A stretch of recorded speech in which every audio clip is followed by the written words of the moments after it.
All right, welcome everybody. This is our first tea time transits. So we're going to take a look at the transits over the next couple of weeks. And if we have engagement and excitement and buy-in, we'll keep doing this about every 2 weeks as things allow for us to do that. So I'm Julie Sherwood. I'm one of the admins on the Sidereal Revolution page. And you'll see me posting here, there, and everywhere on different things going on in the sky and how I might see them. And I have my two lovely co-hosts here, Maria. I'm Maria Schumacher. I write a daily blog on the Sidereal Revolution page. I'm also one of the admins there, and you see me around doing and saying stuff. And Danny. Hey guys, I'm Danny. I'm the one who posts every day about Oregon Corner and all the beautiful music and meditations. So I hooked up with these two ladies over the last couple of months, and we just have a really great connection. We are going to try to bring to you the real sky, the real astrology in a really practical and kind of down-to-earth way. We're going to give you guys an opportunity to ask us about your placements. I have something over here that's happening. What could that possibly mean for me? We want to keep these to about an hour. So what we'll probably do is I'm going to take it away with just sort of a quick view of the sky. I mean, we're astrologers, for goodness sakes. So we're going to take a look at the actual sky. I'm going to show you some really awesome placements that you can see right now. You can go into your backyard after dark once this meeting is over and look up and see. Okay. So, do you guys want to say anything else before I dive into that? I was just going to mention briefly, for those who are on Facebook listening live, go ahead and type any questions in the comment field. I'll try to monitor that as well as sharing transit screens. So if I miss your question right away, hang tight, I'll get to it. Those of you on the Zoom call, when we get to the Q&A section, feel free just to chime in. I'm not a big fan of, everybody has to raise their hand like we're in class. But you're also welcome to pop the question in the messages. And as far as any kind of personal questions, just in order to keep it kind of down to the hour. So if we can keep the questions fairly simple into the transits over the next couple of weeks that we cover, then that would help things move along in a way that I think will be most beneficial to everybody.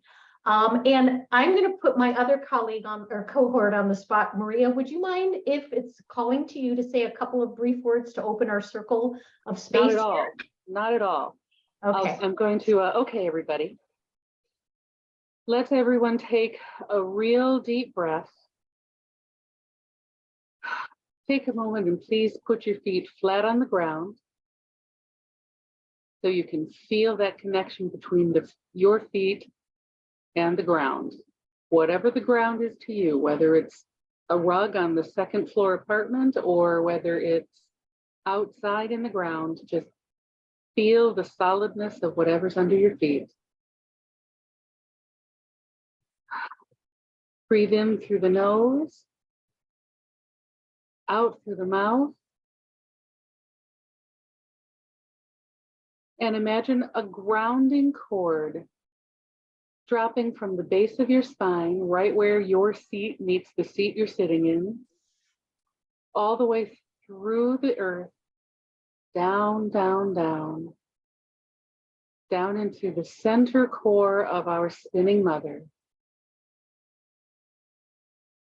Through rock, through water, through oil, through hot molten layers, down right to the very center of our glorious planet.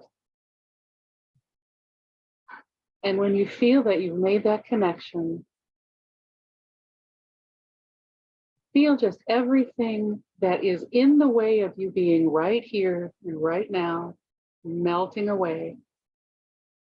Just let our beautiful earth take that right from you. Anything that does not want to be right here and right now. Breathe in the present time.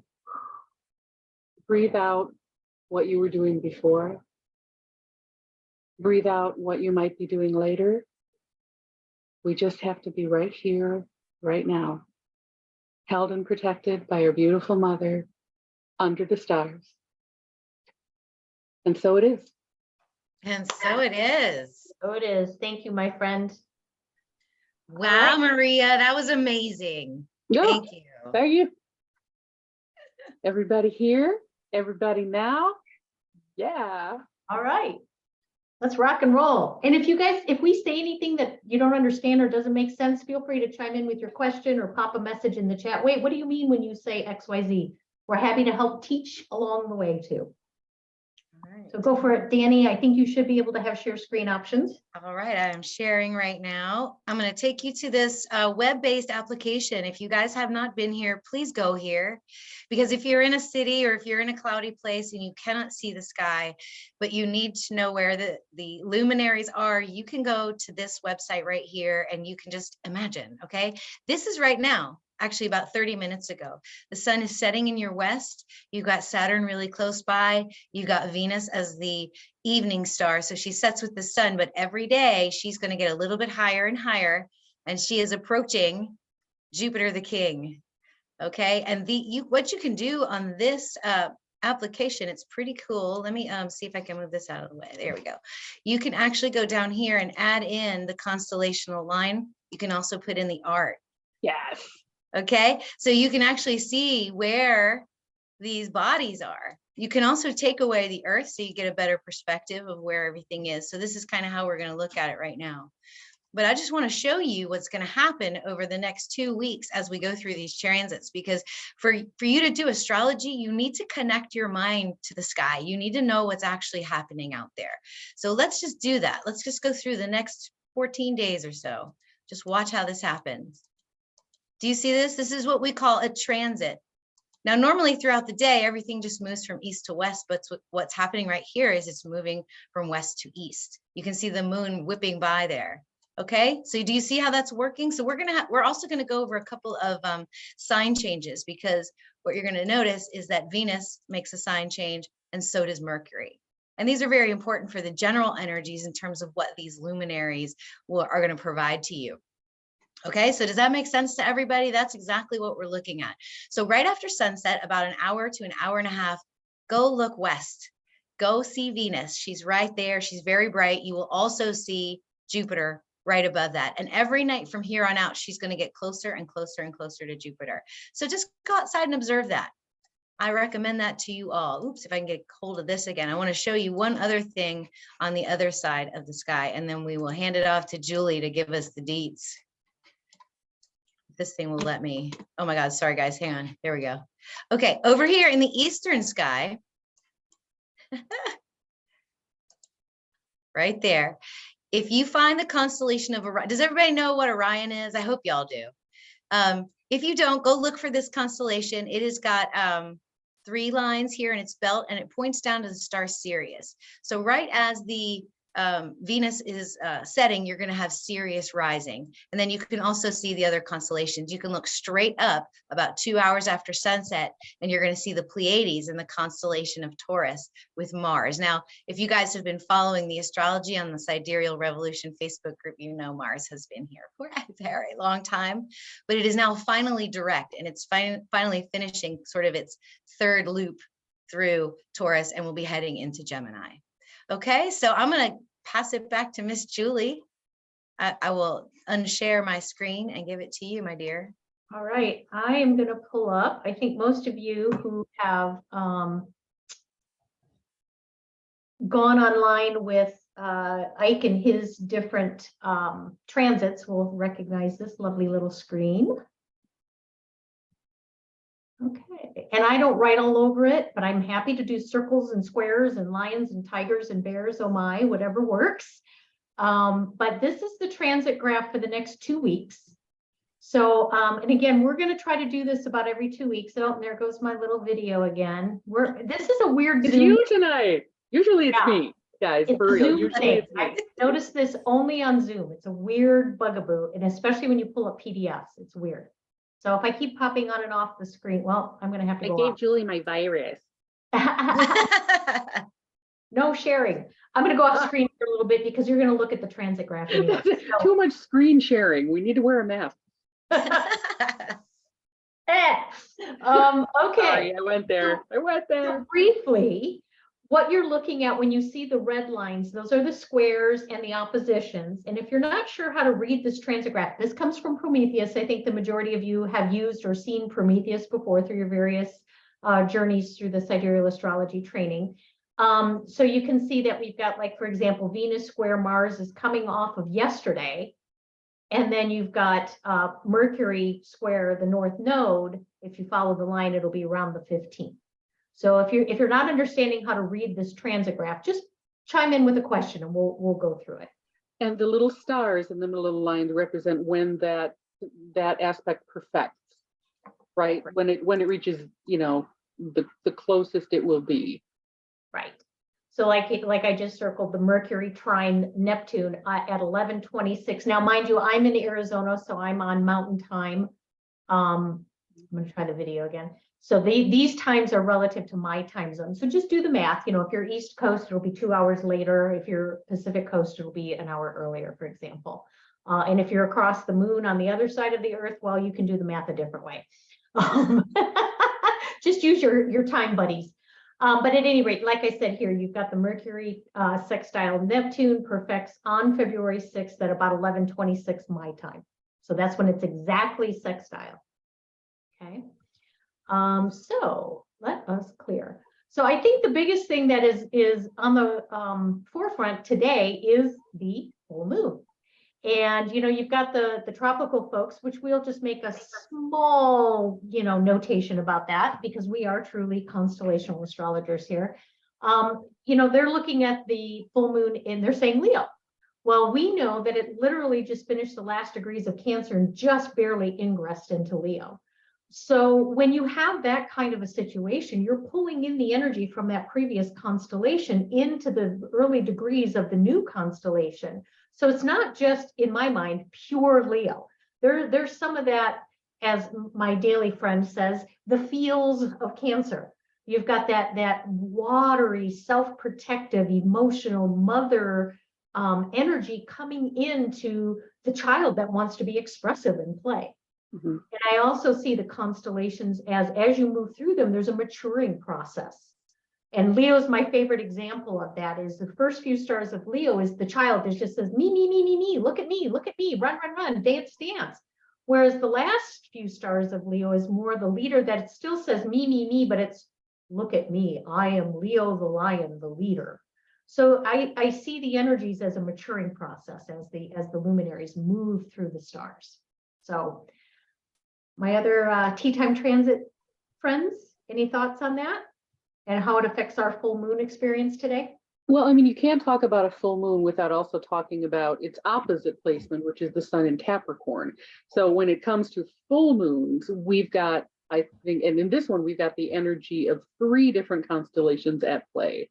You've got the Leo with its little Cancer hangover there. And across from it, we've got Capricorn coming in, balancing that out.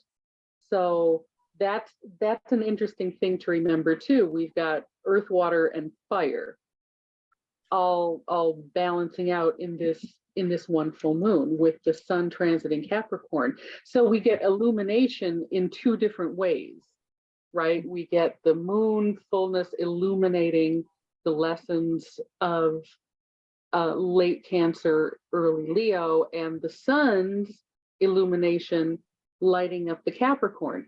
So how does that play out for us here on Earth? It really depends, again, for the individual, it depends on what houses of the chart that falls in for you. When we read that on a global scale, when we read it, you know, just for the collective, we don't read houses so much. I mean, you can take the moment that a particular aspect perfects, like the moment of the full moon, and read the house there for where you are. That we can do. But in general, we don't read houses for transits. They're not, because they're not relevant, because everybody's in a different time zone and the houses are kind of tied to time. So let's see, what am I trying to say here? Help me out, Danny. What am I trying to say?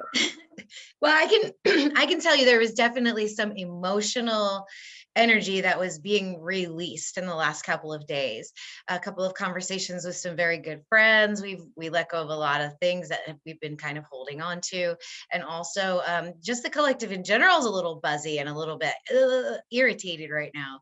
I'm definitely feeling that. And with that square to Venus and Mars, you definitely have a what do I want to do to what do I have to do feeling there that we're coming out of from earlier in the weekend.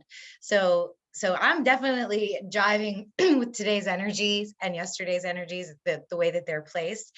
And I see some really beautiful things coming up. I feel like there's almost a acceleration, like we're on the precipice of a building of an energy that is very supportive, very helpful for the things that we want to do to help each other.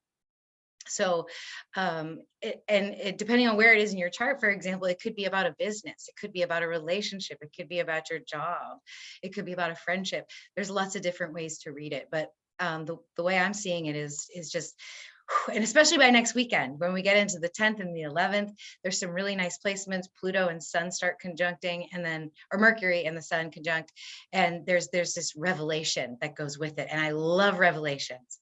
I love it because it feels like your mind's been split in half, and all of a sudden you've just, there's so much I could do right now. Yeah. Yes. Yes, for sure. Here's the transits right now. I'm sorry, just so people can see what I pulled up. This is the transits right now in my time zone, in my location in Arizona. So you can just at least get a gist of what's going on in the sky relative to the full moon. So go ahead, Maria. Yeah. So we kind of get the, like you said, that expressing the inspiration that we have, because that's what the moon is about, right? What's on the inside. And then the Sun, how can we use that, what we just pulled out of Cancer and what we want to express from Leo, into how can we build that into the structures that we're going to move forward with, if that makes sense. Capricorn being all about the structure and the solidity and the foundations and the skeletons of things. So Sun being in Capricorn lights up, all right, what do we need to build on? What are we building on? What is our foundation? What are we building our house on? What do we want? Pardon me? Literally. People literally. Yeah, literally, for some people, what are we building our house on? What are our foundational beliefs? What are our foundational needs? Since we've just come out of Cancer, I think that was a big one. What do we foundationally need to be secure and healthy? Now, Leo, what do we foundationally need to feel heard, right? To feel expressed, to feel like we're complete people that can put themselves out in the world. So what we're putting out in the world is going to be very important in these next 2 weeks because of all that Aquarius. Take it away, you guys. Well, what I was just going to note here too is we've got this lovely thing right here. Yeah, thank you. Mr. Saturn has spent an inordinate amount of time in his home stars of Capricorn. Says somebody. Oh my God, forever. I'm sorry, you guys, but has anybody else been like, is Saturn ever going to fucking get out of Capricorn? Like, seriously. So, all these, I mean, pretty much. That's another reason for my optimism, because I felt something lift off of me last night, and I went to look to see where Saturn was, and it was 0 degrees Aquarius. So I was like, yes. Thank gods, right? Well, and he's been there a long time. Like I said, for somebody who had her second Saturn return get hit on 3 times since last March 2022. So he's been there a long time. And he's really, I mean, those are his home stars. It really has, thanks, darling. It really has been all about building those structures, being patient, being disciplined, holding into the box. And now that he's moved out of that box, too, yeah. Yes, and the Sun is back there illuminating behind him. He's moving now into the stars of innovation and community connections and future visionary things. And this full moon, I think, really plays into that. Wonderful, yeah. Danny, do you agree? I absolutely agree. I can feel the relief. I can feel like all the things that we've been working on and planning on in the last several months, like you said, Julie, are going to become manifest. Because Saturn's a manifester. Saturn's not just structure and time. He's also matter, you know? So how do you want to manifest? How do you want to create, take energy and turn it into matter? And now we have an opportunity to do that, not just, you know, within ourselves, within our home, within our structure, but now we can broaden that. And I think it's a really beautiful time for that. And in the tradition, no, I was just gonna say, in the traditional astrology, Saturn ruled Aquarius, whereas modern astrology is Uranus. So, you know, he's still gonna have some familiarity with hanging out in those stars too. Well, as my husband put it this way this morning, it was brilliant. It's like in Saturn, you kind of make the plan, right? You create the structure, you make the plan. And then Aquarius comes along, which is co-ruled by Uranus, and it says, okay, well, that all looks good on paper. Now, how is it going to play out in the real world? Right now, how is it going to manifest? So I think that's a big difference, that now we get to move forward into the actual testing of it. And there will probably be some feelings of testing, you know, of, all right, there's some testing of that. All right, that's a cute little structure you built there, Saturn. And Uranus comes along and kind of pushes on it and goes, all right, how's that going to work in the real? Right. And so here's our transit graph again. So that pretty much covers kind of, I think, the feels of the full moon. And just keeping, oh, and there goes my dang video again. Hello, Uranus, get with the program here. Who rules broadcasting and technology? If we go, and in the interest of time and to be able to allow for some questions, let's go ahead and move into some of these other key transits, and then maybe we can go back and hit the more minor ones. I think that the next two key transits are going to be this Mercury conjunct Pluto. So let me do this so you guys can see what I'm talking about right here. So you look at Mercury conjunct Pluto here. Sorry, I'm not a great drawer because I have to use my mouse. And if you look, he's going to perfect, or they are going to perfect their union on the 10th at about 10:15 in the morning, my time. So that's Arizona time. But the other key one, I think, is this Mars sextile Chiron, mainly because of the fact, look at how long they're going to be having this conversation. This is a long stretch. So we've got a lot of opportunity to really look at that conversation that they're having, which we can touch on in a minute. And then I will also click on these two right here, I think are going to be big as well. Because again, conjunctions are really, you know, you can't ignore them. They're there. So this one will perfect about 5 something in the morning, my time. Yes, hello video. And then this one will perfect just before 10 in the morning, my time. So the 15th and 16th. So this stretch between the 10th and the 16th, it's a big one. So, all right, my transit sisters, what say you? Well, I'd actually like to take just a minute, because we've been filibustering here and there are some new faces that I've never seen. I want to make sure everybody feels like they're keeping up. Let me, I'll go off share for a second here to give an opportunity if anybody has questions, and then I can also check the Facebook page and my wonky video. There you go. Okay. It looks like we got everybody along for the party. No questions in the Facebook group. Everybody keeping up okay? Okay. Yeah. Awesome. Maybe we should also formulate a question. Well, maybe we should just take a minute and kind of like clarify Chiron. Okay, because like in tropical maybe we don't always talk about Chiron, especially on regular horoscopes. What the hell is Chiron, right? Yeah, he's one of my friends. I spend a lot of time with Chiron. He's also one of my chart specialties. But the big thing about Chiron, and if one of you other two of my lovely friends want to touch more on the mythology side, I'll touch more on the how he shows up in a chart side.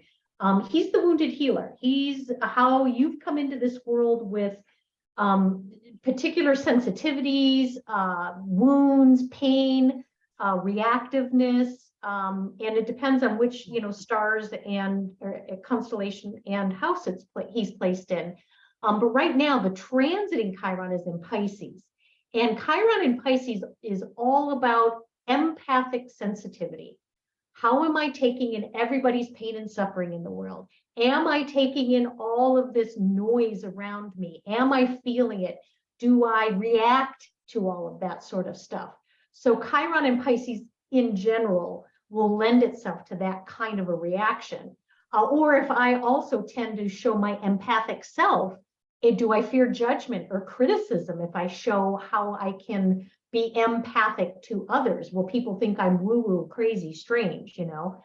And if they do, I don't really care. But there's like a threefold process with Chiron. First is identifying how Chiron plays out in your chart. What are the wounds? What are the sensitivities? What are the things I fear judgment for? So that's the first stage. The second stage is then you say, I am a, and then whatever that happens to be, you identify with how Chiron shows up for you. I am an empathic sensitive. I am a perfectionist if you have Chiron in Virgo. I'm always afraid I'm not perfect enough, you know, or I serve others more than I serve myself. Then once you move beyond identification or knowing what the wound is, identifying it as you transcend that, then you are able to show others how to go through that same process and transcend it themselves. You understand it, you can identify it, but you're not it. And then you bring it out to the world to help others.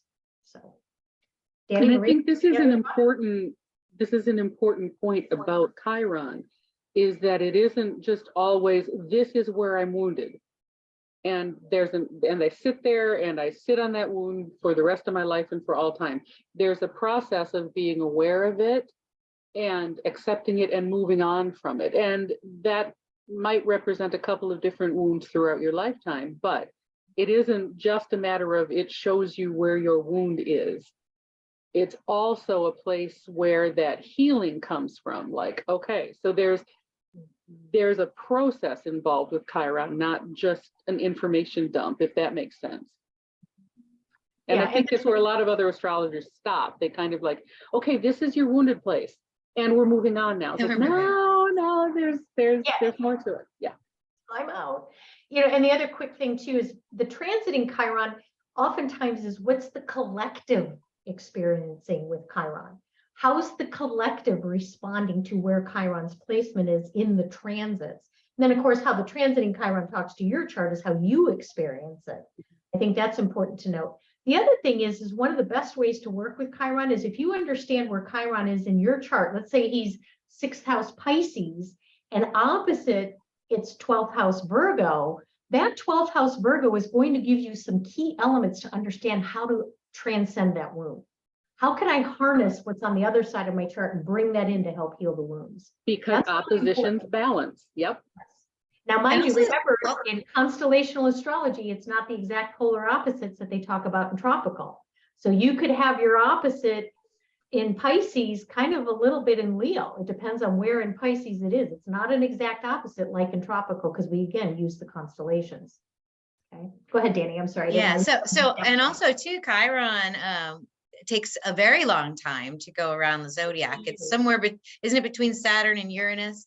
50 years. 50 years, 49, 50 years. So a lot of us that are, you know, like 72 to 76 are feeling Chiron back in your Pisces again.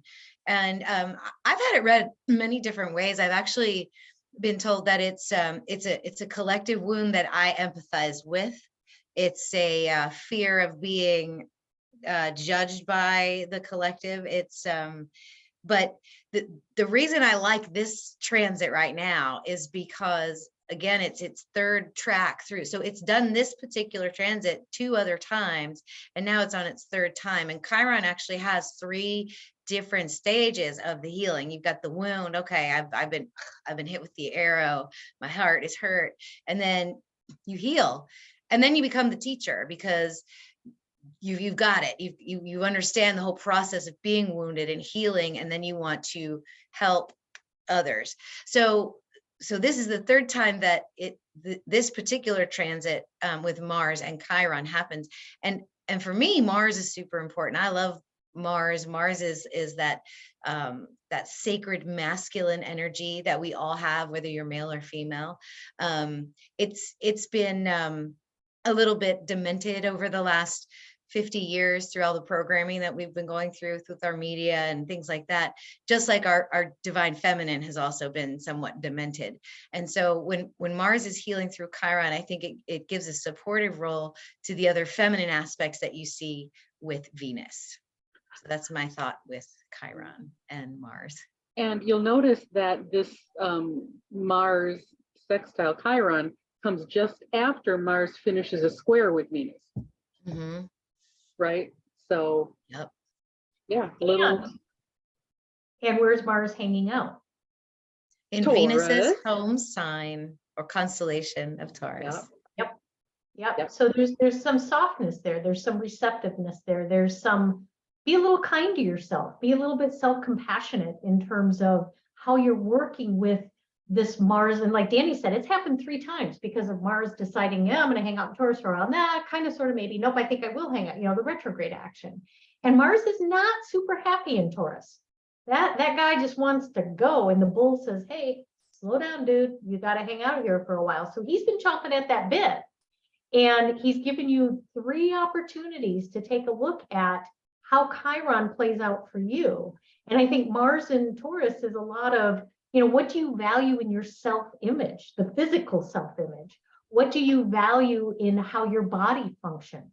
What do you value in terms of taking action and how that reflects on you in terms of self-worth, self-confidence, self-esteem? It's time to look at those wounds. Chiron Pisces, are you taking in everybody's energy in doing that?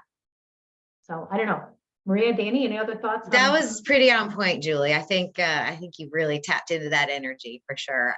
But what I love is on the 10th, when that happens with Mercury over Pluto, there's almost going to be like a revelation. Like it'll be individual depending on which house you've got your Mercury and which house you got your Pluto. So if you want to send us your houses, we can tell you how it's going to affect you. But yeah, Julie, I think, can you pull up the 10th in a wheel? Can you pull up the chart for the 10th? Yep, I just want to make note that it's in Sagittarius too. Okay, so hang on. Awesome. I'm going to take the share off for a second, and if anybody has any questions to pop in the chat real quick. Oh, we got somebody joining us. Here we go. Click, click, click, click. Okay, hang on a second. Okay, so we want to, hang on, let me go share the screen. Sorry, I got 2 different screens going here, so it takes me half a second. You're a magician. There. Okay, can everybody see the transit graph at least for now? And then I'll animate it up to the 10th. Oh, and there goes my video again. Okay. Yes, we see the chart. Yep. I'm going to move it forward 5 days. Okay, can everybody see it says February 10th at about 17:20 hours? Because again, it's relative to my time zone and so forth, Green Valley. Okay, take it away, Maria. Go for it. What did you want to see? Oh, okay. Well, that was the day we were talking about when Mercury conjoins Pluto.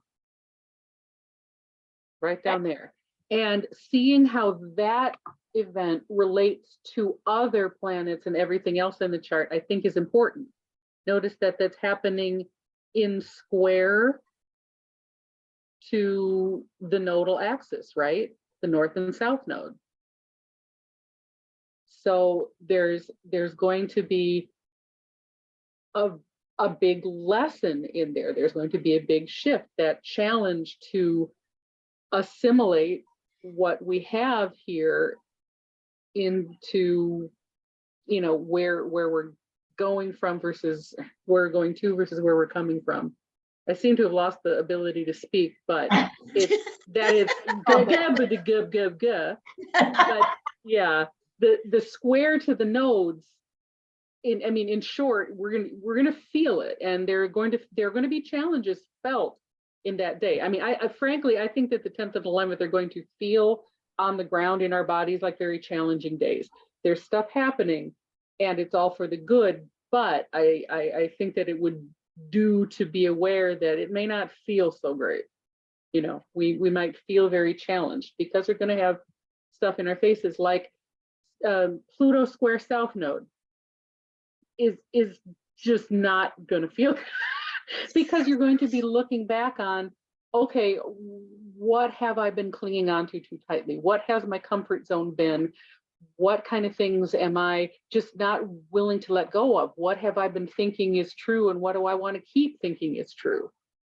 Right? And I don't want to let go of this stuff, but I need to square to the North Node. I need to let go of it in order for that transformation, Pluto, to get me into that North Node next phase thing that I need to get to. Mhm. Well, and again, the Pluto Mercury conversation is, you know, the messages of truth, the messages of belief systems, the information, the communication about belief systems, and Pluto is generations. This isn't just what you've just believed over the last 10 years. This is what you came in with. Yes. You know, we've in some of my other groups, and Rhea and Danny have been in, you know, we've been talking about what is all of this about healing the ancestral mother line. You know, what have we believed about our ancestral mother line? This might be time to look at that. And as that Mercury Pluto unearths a lot of that in their conversation, you know, we've got Venus leaving Aquarius. You know, what has she brought in terms of the divine feminine out into the big world of Aquarius? And then going back to the nodal act, you know, the South Node is that familiarity, that comfort, the things we cling on to, what we came in with. And in Virgo, it's the perfectionism. My views are perfect. I can't let go of my beliefs. But if you don't let go of your beliefs, you can't move into this North Node of the true self.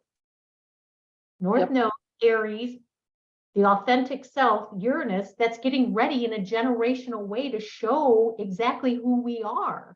So we can be ready to live that out. So that's my little take. Danny, what are your thoughts?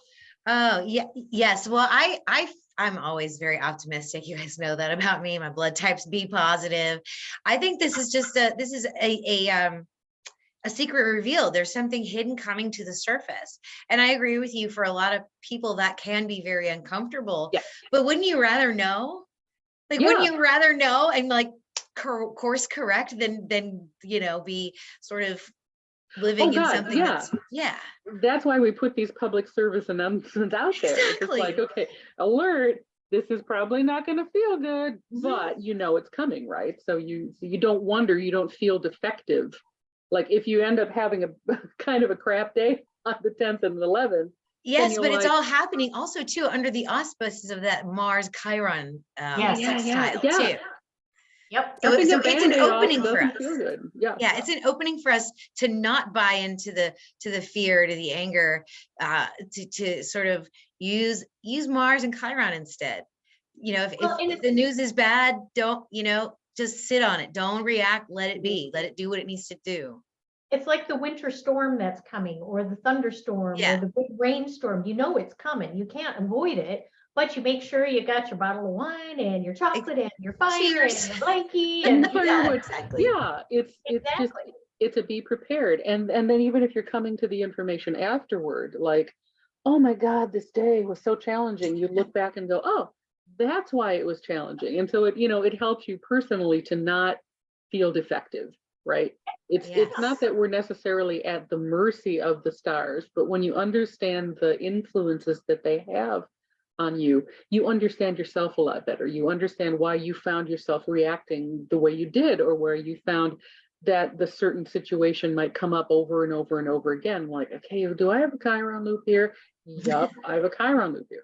So that's where, you know, the rubber meets the road in terms of astrology benefiting the individual human being.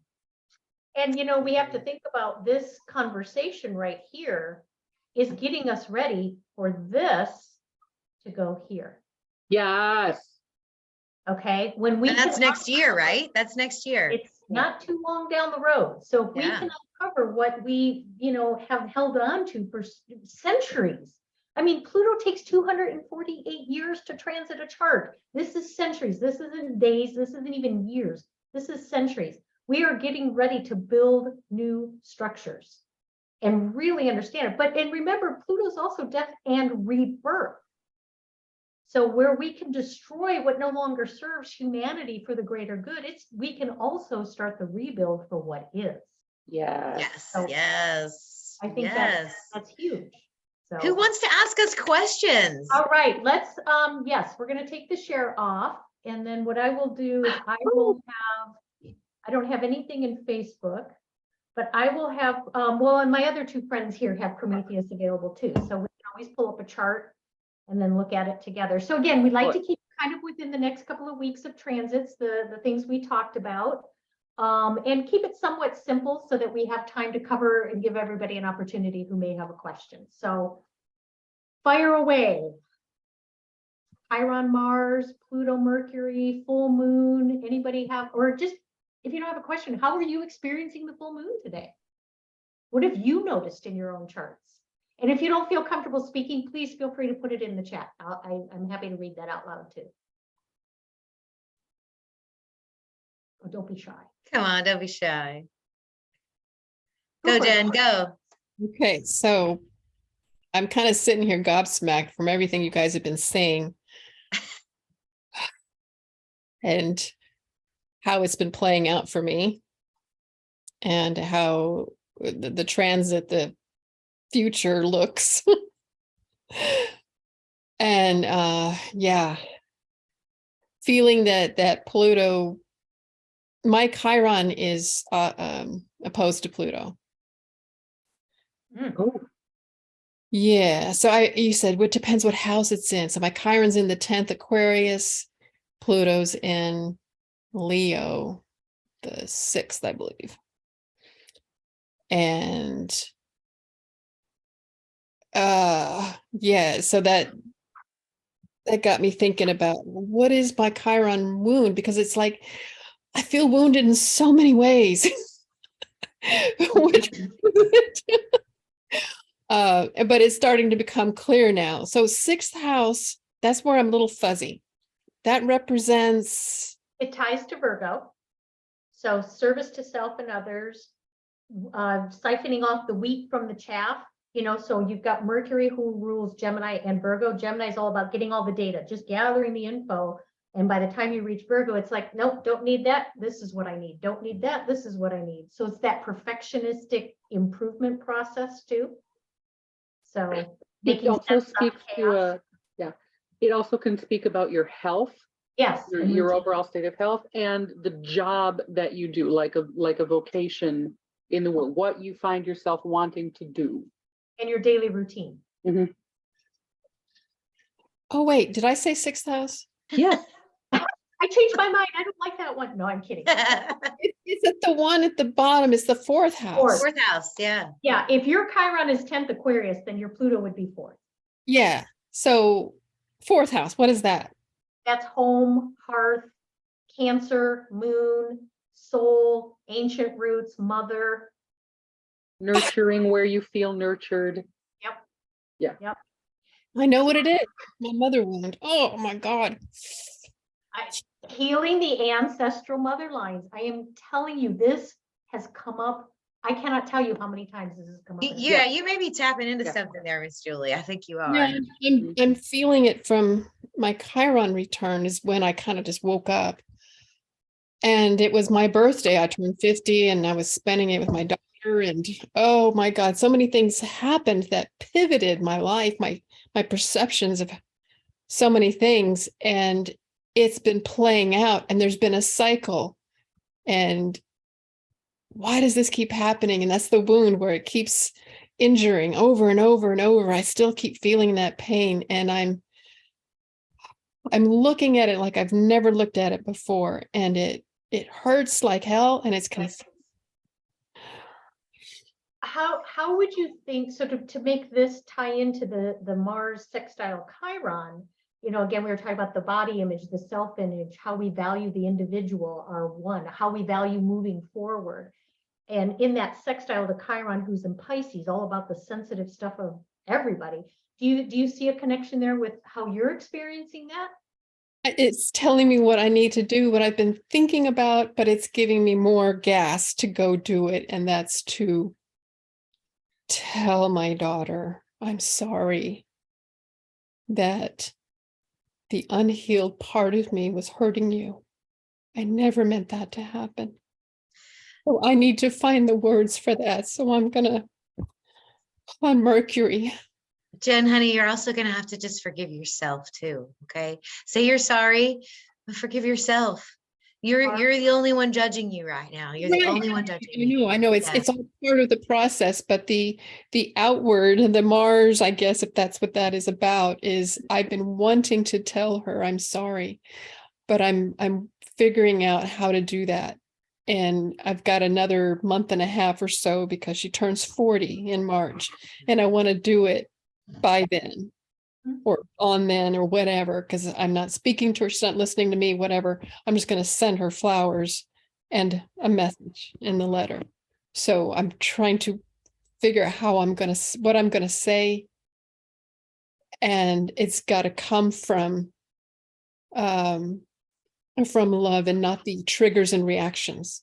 You know, and if you have Chiron in Aquarius, your natal Chiron, Mercury's going to move into Aquarius pretty soon. So he's going to come right over the top of that Chiron. It's the time to talk about the wounds. The 11th. The 11th? Oh, the yeah. 11th. Yeah. Yeah. So Yeah. it's moving right along. I'm moving along with it, I guess. I'm Yes, you are. on the bus. Yeah. I think that Mercury and contacting Pluto will allow a lot of us to find the words to say what needs to be said. Right. So thank God, because tonight is obviously not that night for me, but it'll happen this week. So I have hope. No, I do that. If the right thing to say, there's a thing to say that needs to be said, Pluto is going to, and you're going to want to say it too. Mercury in Sagittarius doesn't shut up. You know, it likes to talk, and it likes to find the right words, and it does find the right words, and it will search for the best words to express that truth that is native to that sign. Yeah. So you've got the right time for searching for this. Okay. And I think his moving into your Aquarius 10th house Chiron, having that conversation with that natal Chiron, it's really going to give you an opportunity to be seen out in the world as somebody who's gone through the process. You're going to tell people about it. You're going to communicate about it. You're going to share in a group like this or some of the other groups that you might be in, or community connections you're making. And again, it goes right back to that healing the ancestral mother line. We have to do this as a community. Yeah. You know, I mean, that's just what I've instinctively been feeling. So our little girls need it more than ever. They need to be told that they're beautiful, that they're smart, that they're amazing, that they have something to offer the world, that, you know, it doesn't. Yeah. Anyway, I digress. So. Our little children. Thanks for sharing, Jen. I really appreciate that, you know, because it's true. Like the stars affect us all very personally, but, you know, I'm sitting here running back in my mind. I'm like, wow, this is all making so much sense for me. And I think some of you are too. So thank you for sharing that. It really is important. Thank you. Well, and the moon in Leo today, the little kid has the emotional need to be seen right now. Yeah. Really has an emotional need to be seen. So anybody else on the Pluto Mercury or the Mars sextile Chiron? We also have Venus sextiling Pluto at the end of the week, going into, or the end of the 2-week period we're talking about. So she's going to lend herself to a little softness to that transformational stuff. And then, you know what we didn't talk about was the fact that on, I've got to look at the dates because we changed them a couple times. The 11th, we have Mercury and Venus changing signs. So Mercury actually, I've made a mistake. Mercury goes into Capricorn first. So it's the structures of the conversation first. And then Venus goes into lovely Pisces. She is happy there. She gonna sit on that little kayak and just float down the river of love, beauty, art, sensuality, value. Might also be a time to go in the flow with what might come in the door, because she rules Taurus, your daily money, your pocket money, you know. And then she'll probably, if I'm going off the top of my head right, she's going to make some contact with Jupiter coming up in the next few weeks too. So that's really going to be an opportunity to open the door to the wealth of things. And that could be money wealth, it could be intrinsic wealth, it could be food in your cupboard, new clothes, beauty routines, garden, whatever. Beauty, I think, is going to be big for this Jupiter in Pisces, or Venus in Pisces upcoming. But before we get to that, I want to note to Shant's comment. He said, in the chat, he said, mother wound also ties into the Lilith aspects we've had this week. Yes. And that's absolutely right. And it's going to continue both Liliths. Let me see if I can share my screen here for this one. Can you give us a little primer on Lilith? Lilith! Yes, I Yes. can. Can I keep it to under 5 hours? Let me try. Okay. Our diva of the dailies is our Diva Lilith. of the dailies. I'm trying to figure out share screen. So I'm trying to do more than one thing at a time, and it's hard. Okay. Here we go. Can you all see that? Starting to show, and there it is. Yep. There it is. Okay, perfect. So that's the chart for February 10th. And on that day, we notice that both of the Liliths have some pretty significant aspects happening on them. Now, Lilith. In short, the story of Lilith is that she was the first woman. Which one is her symbol? I can do that. Keep talking. They're both at the bottom of the chart right now, the wheel that's up here. They're both at the very bottom. Lilith Black Moon is nope, that's pre-epis, honey. I'm circling all three of them. Just so Okay. Lilith Black Moon is the little moon there. Lilith Black Moon is what we call the moon's apogee point. That is the point at which the moon would be farthest away from the earth. So it's a theoretical space that is determined mathematically, just like the nodes are. It's not an actual body there. There are areas and zones that exist through mathematics. But again, we found them to be so relevant that we include them in the chart. The little upside down forky looking thing there is also Lilith asteroid. That's how we represent Lilith as the asteroid. So that is a physical body that travels through space that we can physically see and connect with. So those are our two Liliths. Lilith was the first woman, and she ended up, to make a long story short, being rejected by Adam because she was not submissive enough. He said, I can't deal with this woman, God, make me a new one. And Lilith basically ended up being ostracized. That's how the story goes. Another story goes, Lilith just had enough of Adam and said, I'm not submitting to anybody. Bye, I'm out of here. I'm going to go make my own life over here. So was she an outcast, or did she just want to go live her life her way? The more empowered tale would be she wanted to go live her life her way, and for that she was vilified by authority, by male patriarchy. Not to vilify men, but that's what Lilith represents, sort of that part of us that just knows it is not actually subordinate to anybody and is not going to put up with it. So right now we have both Liliths heavily active in the chart, and we have for quite some time. Healing that ancestral mother also goes to healing that way down primordial Lilith wound of not being allowed to be co-equal as you rightfully are. As inside we know our place is not to dominate masculine or to be submissive to it. It is to be co-equal to it. And neither masculine or feminine have lived that out. They don't really understand yet. We're getting there on Earth, but we don't really understand what it is to actually be co-equal, where one isn't always trying to get the better of the other. But we're coming close. We're coming close. And that these two are active, heavily active, is a really good sign. And that Mars, as the symbol of that divine masculine, has been spending so much time either connected to Venus or in her signs in the last couple of years. Is really letting that co-equality happen. But it's going to be something new. It's something that we haven't played out as human beings on this planet in 10,000 years or more. And I think what's also interesting to note, and I'm gonna just say, I don't know how it works for everybody, but 10-15 more minutes and Okay. we'll be back in a couple weeks. You can post questions. Yeah. Does anybody have any other questions? Any placements that they've got? Anything they want to share about some of this energy that's affecting them?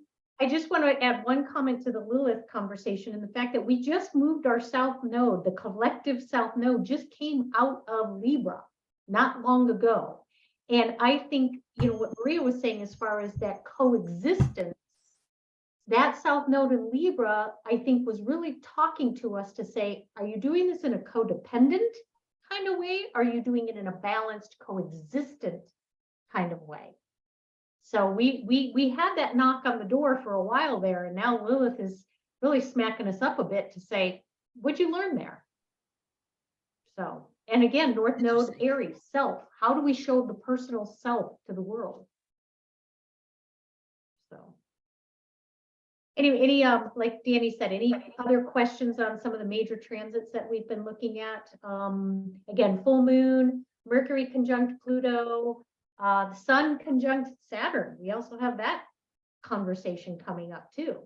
Just as Saturn ingressed into Aquarius, and then the Sun's going to go in there and light it all up. So we've got that. So I think our next new moon is going to be really interesting. Absolutely. Any other thoughts or questions on that? Let's see the transit grid. Let's see the transit grid, and maybe we can go into some of those sextiles. Okay, I can do that. Share. There we go. So yeah, there's the whoops, it's sharing now. There we go. So here's our sextiles here. For anybody who may not be familiar, and I see my little screens doing its thing. Stop. And then there's these down here. Now the Pluto Venus conversation is going to happen closer to the next new moon. It's right here on the 19th. So when I run the transit graphs, I always run like a day before and a day after the span of time that we're looking at, just so we can kind of see where we're coming from and where we're heading to. So how do people think the Venus Pluto will play out for them? She'll have just moved into Pisces, if I'm correct at that point, and then Pluto will still just be in the last degrees of Sag. What do you think? Oh, you guys are way too quiet. Y'all are way too quiet. I'll add in my sidereal sweet Pisces moon. I think it's really in quite an interesting dance with my partner of 28 years. So I'm happy to hear that Pluto will be bringing its kick and wisdom to this dance that's been peeling some layers off, and really I've been dragging my heels on some deep conversations, but I've known that they're right around the corner, so I will enjoy having that support for my moon. Yeah. Yeah, it is literally right around the corner for you, and near a new moon. And new moons are always a great opportunity to sort of make a wish and think about what you want to manifest the next cycle. Nice. So own that, girl. Own that, that divine feminine. Yeah. Nice. Well, and something to know too, when we were talking about Saturn, and how he's been playing around in Capricorn and it just moved into Aquarius.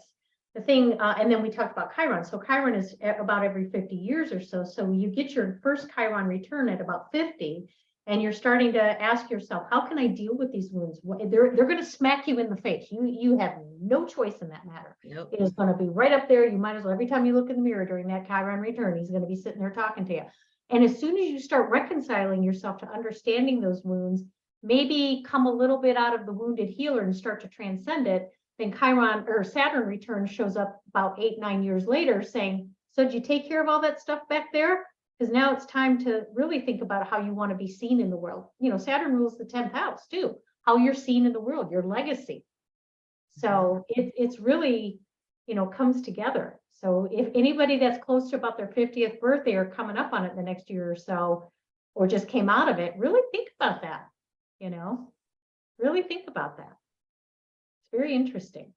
And it just, I just had an interesting connection made. My Chiron is just barely in my 6th house, which is all about health.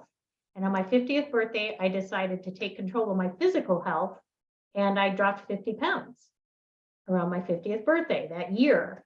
And I have a whole new structure, and I'm 59. I had my Saturn return this last year. So it's really interesting how it really does play. That self-image was a huge deal for me. Still is, but so anyway, there's my little secrets. Anybody else have any last minute thoughts? I'll take the share off for a second here so we can all see each other. We got a couple notes in the chat. Yes, second Saturn return this year in April. Well, Jen, if you want to chat. Oh, Jen, you need a hug. Oh, Jen, you need more than a hug. Yeah. Yeah. Well, hopefully you don't have the experience of the retrograde Saturn knocking on your door 3 times during that return process. So I will pray for you that that's not the case. It shouldn't be. But what's really beneficial to that is if you can rewind about 8-9 years ago and think about what was going on in your 10th house Aquarius with that natal Chiron, how can you take what you learned from that and move that into that Saturn return and really understand how that's going to play out for you in Aquarius? So just thoughts to put it out there, how to work with your chart, how to work with your energies, how to work with what you've got coming up. So anybody else? Full moon vibes, full moon observations as we're finishing up here? Anybody else? Well, your Virgo ascending here, who takes care of structures. We will, the Facebook Live recording will always be under the videos. And then I know for sure Danny has a YouTube channel, and you want to give a shout out to that in a second here. And I've got one. And Maria, I don't know if you've started one or have one, but we will link the video to the YouTube channels. So if you can't find it on Facebook, you can find it on our channels. And that'll be a few days from now, probably. I'm yourbesthopeswc.com. You can get to all my socials from there. Solution Focused Wellness Coaching, Sidereal Astrology, Lunar Nodes, Chiron. Share your stuff, Julie. Share your stuff. There you go. Show people where to go. Show people where to go. I will put it in the chat here. And I come at it from a solution-focused perspective. There you go. There's my website. And Yay. Danny, what you got cooking in your world? I'm going to share my screen because I have just so much to show you guys. Go for it. So I do have a YouTube channel. If y'all have been following along on Sidereal Revolution, you know that I am doing, basically, we're going through the zodiac. We're going through it in a clockwise fashion, and we started with Scorpio. So Cancer is the 5th installment of the 13 signs. So we started with death and rebirth, and we're going to end with the ascension of Ophiuchus. This week is Cancer. So if you want to learn a little bit more, if you want to get into more of the sort of the feeling and the energetic magic of these constellations, you can check out this music track right here. I recommend using this for any of your new moon or full moon rituals right here. This is going to be great. It's coming out Tuesday. And then on Wednesday, we're going to talk about the archetype and the stars and the moon and the 4th house. And then this meditation, you guys, it's kind of hard to explain. So if you will indulge me for just a second, basically what you're going to do when we're meditating is I'm going to teach you how to go back to a time in your past where you were sad or hurt, or maybe a time when you were actually, if you can remember, praying to God for help. And then you're going to go there to your past self. You're not going to get involved emotionally, but what you're going to do is basically put your hand on the heart of your past self, and you're going to send love, light, and healing to your past self. So if you've ever had a moment where you felt like someone from your future or your higher self or your higher wisdom has come to help you, like in a moment, that's you going back to your past self. Okay, so I'm going to teach you how to do that. So if you visit your past, you can potentially change your future. So that's going to be a really great meditation and a technique for y'all to learn. And it's inspired by Cancer. So you don't have to be a Cancer sun to do it, but it's inspired by sort of the empathetic, intuitive mindset of Cancer. Okay, so do check that out. But overall, you guys, I feel like this is going to be a really great time coming up. Yes, some challenges, but we have been equipped by the previous placements to deal with this. We can do this. Okay, so do check out my channel, check out Julie's channel. I think Maria has a Patreon where you can like Yes, buy I her a do have a coffee. Patreon. Yeah, Yes, I show us how to do. get there. Well, it's let's see. Let me unshare. Okay. How do I do? Oh crap, where's yes, my Maria saves that up because I'm going to sing her song too here. You know, this woman puts the dailies out for us every day, pretty much without fail. Save some life events where the rest of us kind of just came in and pitched in, but she does this out of the kindness of her heart. So if you feel so inclined to buy her a coffee or to buy her a glass of wine and say thank you, Patreon is a beautiful way to do that. And so I would like to express my undying gratitude for Maria's dailies and for Danny's beautiful inspiration. I've used some of her meditations in my meditation circle and have gotten wonderful responses to that. So Oh, bless you, bravo, Julie. bravo. Yep, there's her link, patreon.com, Maria's Daily Charts. So and I put out, like I say, just a daily astro blog every day for free on the Sidereal Revolution page. So, and I don't And ever it's plan on long. changing It's that. like 3 to 5 paragraphs, and she puts the charts out there, and she gives you a little advice on how to handle it. It's great. I drink coffee, I write words. That's how it happens. and again, if you guys think of questions, you're more than welcome to pop them in the Facebook. It looks like Absolutely. Time transit chat got started, and I got to go in and take a peek at that and do a little cleanup because I think there was a little bit of misunderstanding of how that came to be. Sometimes when you create an event, then a chat gets started and that creates some crazy stuff. So Virgo Ascending will take a look at that. And then I'm going to put a little teaser out there because we do have a new moon in Leo, which is all about creativity. So stay tuned. There may be some opportunity to get back down to the basics in a 101 kind of way. That's all I'm going to say. Oh, Julie. What? Just leave it at that. All right, my friends, any last minute parting words, questions, thoughts?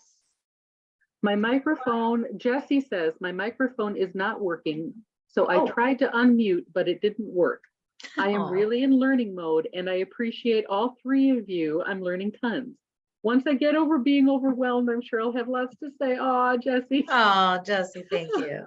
I was Hit us up afraid with of that. I questions. was afraid we might come on a little too strong. Hit us up with Hello. questions anytime.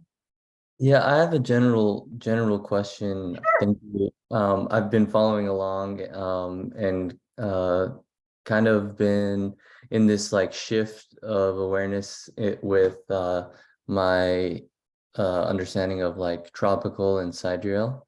Mhm. And I'm kind of in that space of like just confusion about which chart to refer to, because there's tropical, then there's all these different formulations and calculations of sidereal, and there's the one sidereal that I've also resonated with my human design gene key chart, which they're calling True Sidereal, which is like on mastering the zodiac. But then I'm not sure if the daily things that you post, Maria, is that the same as that Yes. sidereal? Yes. Okay. And then that, how to get that kind of chart, I don't think I could get it on astro.com, like, because most of the things there's just like Fagin and Lahiri or that stuff, and I don't really even get that too much. I know it's like 6 degrees off or something like that. So I'm just like in this space of like, I don't know where, I know I feel different resonances. I know most of the information out there is tropical. I really like the True Sidereal because I can understand that, but there's really not much information about it out there. We're working on it. We are working on it. Yeah, That's I why hear you're you, part of the brother. sidereal revolution, because 2000 years ago, we looked at the sky and we connected these archetypes to the actual constellations. And when we developed our brand new, beautiful calendar that we love to follow, we drifted apart from it. So what we're trying to do here in the sidereal is to sort of leave out the complexity of the calendar months and bring it back to the stars. But we're not discounting the calendar. Oh no, we're not discounting tropical astrologers, because what's happened is they've been able to keep the wisdom under the nose of the elites without them really getting whiff that we get it. Okay. And now we get it. Love that.